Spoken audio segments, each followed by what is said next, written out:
আসসালামু আলাইকুম। সজনের ডাঁটা দিয়ে মাছ এভাবে রান্না করলে ঝোল হবে ঘন মাখো মাখো আর খেতে হবে অনেক বেশি মজা।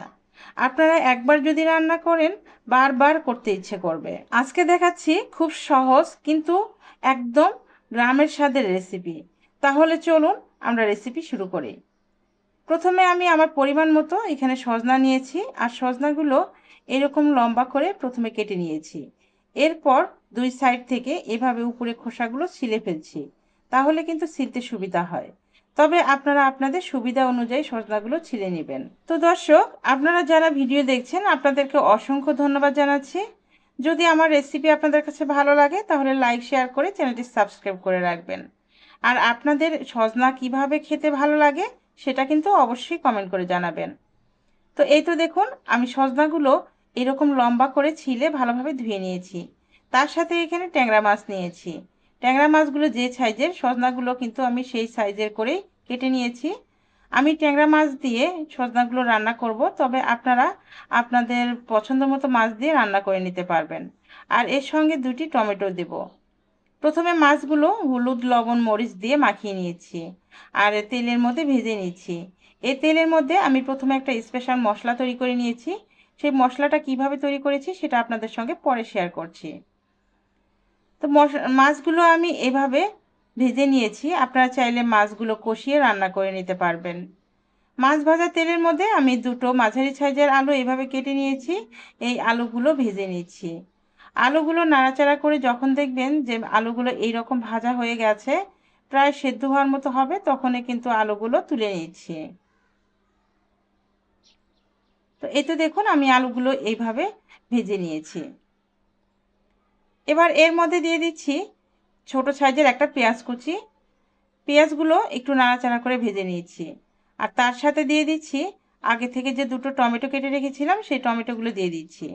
টমেটোগুলো যখন একটু ভাজা হবে তখন এখানে দিয়ে দিচ্ছি আমি যে মশলাটা তৈরি করে রেখেছিলাম, সেই মশলাটা দিয়ে দিচ্ছি।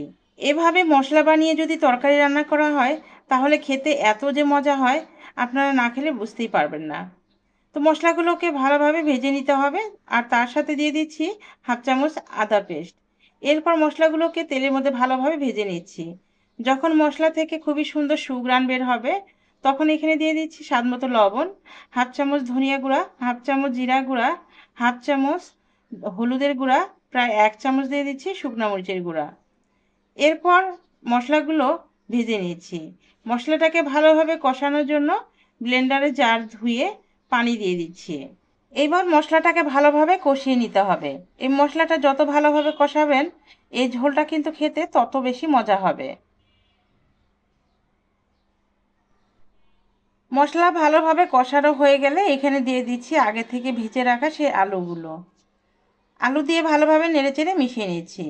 আলুগুলো আগে থেকে যেহেতু অনেকটা সেদ্ধ হয়েছিল, এজন্য আলাদা করে পানি দিয়ে আর আলুগুলো সেদ্ধ করছি না, আমি এর মধ্যেই সজনে ডাঁটাগুলো দিয়ে দিচ্ছি।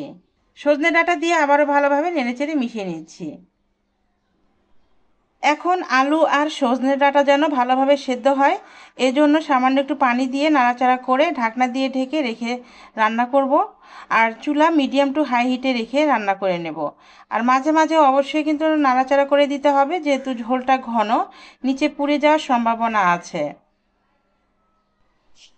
এই জন্য 2 থেকে 3 বার নাড়াচাড়া করে আমি এগুলো রান্না করে নিয়েছি।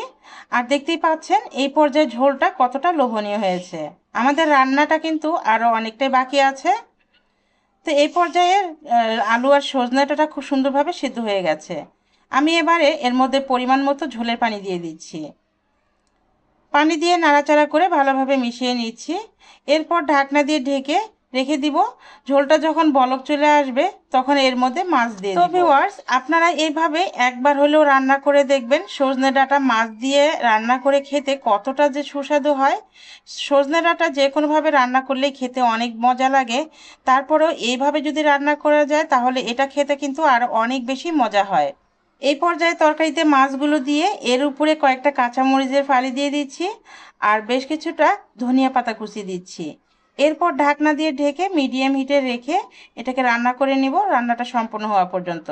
এরই মাঝে আপনাদের দেখিয়ে দিচ্ছি যে আমি আগে যে মশলাটা তৈরি করে রেখেছিলাম সেই মশলাটা কিভাবে বানিয়েছি। প্রথমে কড়াইয়ের মধ্যে সরিষা তেল দিয়েছি আর তার মধ্যে বাদাম দিয়েছি, এখানে চীনা বাদাম নিয়েছি, আর তার সাথে 4 থেকে 5টি রসুনের কোয়া দিয়েছি, আর এখানে বড় সাইজের একটা পেঁয়াজ কুচি দিয়েছি।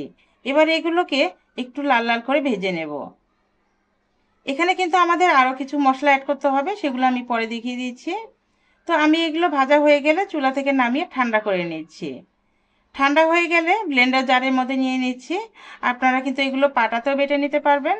আর এর সাথে দিয়ে দিচ্ছি 1 চামচ সাদা সরিষা। প্রথমে সরিষাগুলো ভালোভাবে ধুয়ে নিয়েছি। এরপর সরিষা দিয়ে এর মধ্যে দিয়ে দিচ্ছি একটু পানি, দিয়ে এগুলোকে ভালোভাবে পেস্ট করে নিব, একদম মিহি করে পেস্ট করে নেব। এভাবে মশলা বানিয়ে আপনারা একবার হলেও রান্না করে খেয়ে দেখবেন যে এই তরকারি খেতে কতটা সুস্বাদু হয়। একদম গ্রামের স্বাদের টেস্ট পাবেন এইভাবে যদি রান্না করেন। এই পর্যায়ে দেখুন আমাদের রান্নাটা কিন্তু প্রায় শেষের দিকে হয়ে এসেছে। আর যেটুকু ঝোল আছে আমি এইভাবেই নামিয়ে নিব, কারণ এই ঝোলটা এইভাবে খেতেই অনেক বেশি মজা হয়। এবার আমি এর উপরে 1/2 চামচ ভাজা জিরা গুঁড়া ছড়িয়ে দিচ্ছি, আর ঢাকনা দিয়ে ঢেকে চুলা একদম লো হিটে করে আর 2 মিনিটের জন্য চুলার উপরে রেখে দিব। এতে করে তরকারির টেস্ট কিন্তু আরও বেশি বেড়ে যাবে। এই প্রসেসে আপনারা সজনে ডাঁটা আর মাছ দিয়ে এইভাবে একবার হলেও রান্না করে খেয়ে দেখবেন, তাহলে বুঝতে পারবেন এই তরকারিটা খেতে কতটা সুস্বাদু, একদম গ্রামের স্বাদের পেয়ে যাবেন। তাহলে ভিউয়ার্স, আজকের মতো এখানে বিদায় নিচ্ছি। ভালো থাকবেন সবাই, সুস্থ থাকবেন। সবাই সবার জন্য দোয়া করবেন। আল্লাহ হাফেজ।